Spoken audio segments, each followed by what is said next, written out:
میری جو first salary تھی وہ 2400 روپیہ لگی تھی. جب میں نے جرنلزم کا اپنا ادارہ بنایا تو میرے پاس 90,000 روپیہ تھا اور 2 دوست تھے. 6 اردو اخبار اور ایک انگلش اخبار کا آنر ہوں. میں نے ورلڈ کا پہلا اسپیشل ٹی وی بنایا جس میں ہم نے پاکستان کا نہیں دنیا کا پہلا بلائنڈ اینکر سعد مصطفیٰ رکھا. السلام علیکم جی، آپ دیکھ رہے ہیں GNN اور میں ہوں طیب سلہڑی. ناظرین، آج میں آپ کی ملاقات کروانے جا رہا ہوں ایک ایسے شخص سے جس نے رپورٹنگ سے پیدل رپورٹنگ سے اپنے کریئر کا آغاز کیا اور آج یہ 7 اخبار اور ایک ٹی وی چینل کے مالک ہیں. ہمارے ساتھ موجود ہیں آصف بٹ صاحب جو ای میڈیا گروپ کے CEO ہیں. ان سے بات کرتے ہیں. السلام علیکم. وعلیکم السلام جی، کیا حال ہے جی؟ الحمدللہ. اچھا بٹ صاحب، بتائیے گا کہ کس طرح آپ نے اپنے سفر کا آغاز کیا، کتنے سال ہو گئے ہیں اس اسٹرگل کے پیچھے اور موٹیویشن کیا تھی؟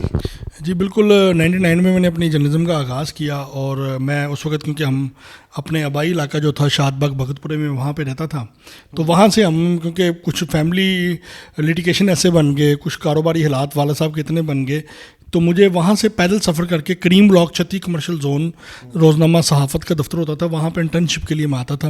اور وہاں سے میں نے پھر جب جرنلزم سیکھی، رپورٹنگ سیکھی، تو میں نے روزنامہ جرأت جو تھا، جمیل اطہر صاحب، عرفان اطہر صاحب، وہ میرے استادوں میں سے بھی ہیں، نعیم مصطفیٰ صاحب، ٹھیک ہے، تو ان سے پھر میں نے وہاں پہ پراپر جرنلزم کا میں نے آغاز کیا اور میری جو فرسٹ سیلری تھی وہ 2400 روپیہ لگی تھی.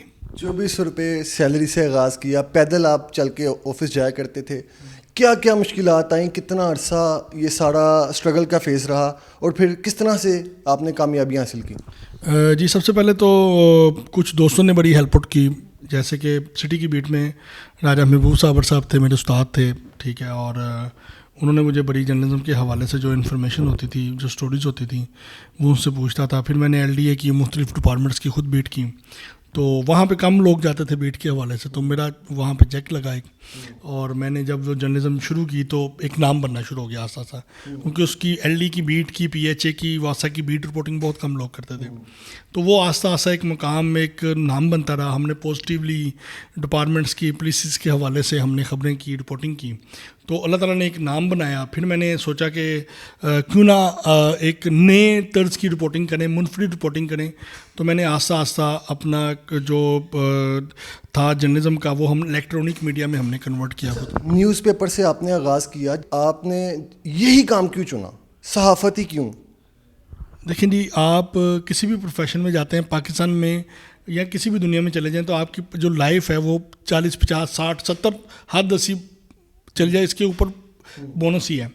تو آپ جس مرضی پروفیشن میں چلے جائیں، یعنی کہ 20-21 سال کی جرنلزم میں آیا، اب 40-41 سال کا میں ہو چکا ہوں، تو ایک عمر گزار دی اس کام میں. تو مجھے اس کام کی جب سمجھ آئی تو میں نے کہا کہ مجھے یہی کام کرنا چاہیے، اور اس کام میں اچھے طریقے سے لوگوں کی ہیلپ آؤٹ بھی کر سکتا ہوں، اچھی ریلیشن شپ بنا سکتا ہوں، جس کی بدولت میں آج 6 اردو اخبار اور ایک انگلش اخبار کا آنر ہوں. اور الحمدللہ میرا خیال ہے کہ پاکستان میں بہت کم لوگ ہوں گے، بہت کم جرنلسٹ ہوں گے جن کے پاس اتنے سرمایہ کاری ہوئے گی، اتنی انویسٹمنٹ ہوئے گی. آپ میرے اخبار کے اوپر کسی بھی انویسٹرس کی وہ جو ہوتا ہے نا چیف ایڈیٹر، چیئرمین، یہ نہیں دیکھ سکتے. جب میں نے جرنلزم کا اپنا ادارہ بنایا تو میرے پاس 90,000 روپیہ تھا اور 2 دوست تھے. ایک مرتضیٰ، غلام مرتضیٰ جس کو GM کہتے ہیں، اینکر اینڈ سینئر پرسن، اور ایک عاطف عوان صاحب تھے، ٹھیک ہے. اور ہم نے 2 کمپیوٹر خریدے اور ایک NLE ہم نے ٹریننگ NLE لیا.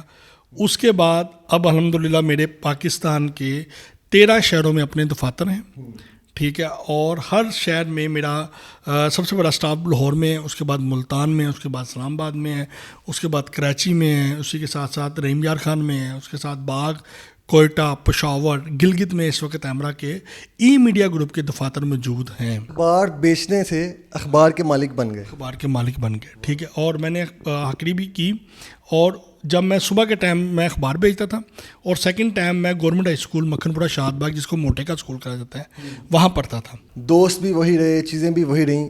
لائف میں اچیومنٹ کہاں پہ آئی؟ کیا کیا چیزیں اچیو کی؟ میری لائف میں سب سے بڑی اچیومنٹ تھی کبیر بٹ، میرا بڑا بیٹا، جو خود اسپیشل تھا، ٹھیک ہے. اللہ تعالیٰ نے مجھے ایک گولڈ گفٹ چیز دی. تو اس کے بعد میں نے اسپیشل بچوں کے اوپر فوکس کیا. میں نے ورلڈ کا پہلا اسپیشل ٹی وی بنایا جس میں ہم نے پاکستان کا نہیں دنیا کا پہلا بلائنڈ اینکر سعد مصطفیٰ رکھا، اس کے ساتھ ساتھ مدثر رکھا، اس کے ساتھ اور کافی لوگ ہم نے جو اسپیشل بچے تھے. وہ پاکستان کا پہلے ویب ٹی وی چینل تھا جو ہم نے رکھا. جو نئے نوجوان میڈیا میں آنا چاہتے ہیں، صحافت میں آنا چاہتے ہیں، اس کام کو سیکھنا چاہتے ہیں، لیکن وہ مایوس ہیں کہ ڈگری کرنے کے بعد انہیں کوئی اپرچونٹی نہیں ہے, کوئی اس ٹائم ملک کے حالات جو ہیں وہ آپ کے سامنے ہیں, تو کیا میسیج دیں گے انہیں کہ وہ آئیں اس فیلڈ میں, اس فیلڈ کو جوائن کریں یا نہ آئیں؟